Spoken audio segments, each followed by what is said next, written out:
विश्वाधारं गगन सदृशं मेघवर्णं शुभांगं लक्ष्मीकान्तं कमलनयनं योगिधृध्यानगम्यं वन्दे विष्णुं भवभयहरं सर्वलोकैकनाथं मेघश्यामं पीतकौशेयवासं श्रीवत्साङ्कं कौस्तुभोद्भासिताङ्गं पुण्योपेतं पुण्डरीकायताक्षं विष्णुं वन्दे सर्वलोकैकनाथं नमः समस्तभूतानामादिभूताय भूभृते अनेकरूपरूपाय विष्णवे प्रभविष्णवे सशङ्खचक्रं सकिरीटकुण्डलं सपीतवस्त्रं सरसीरुहेक्षणं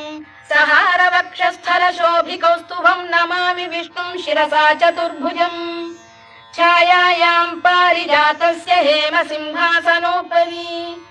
आसीन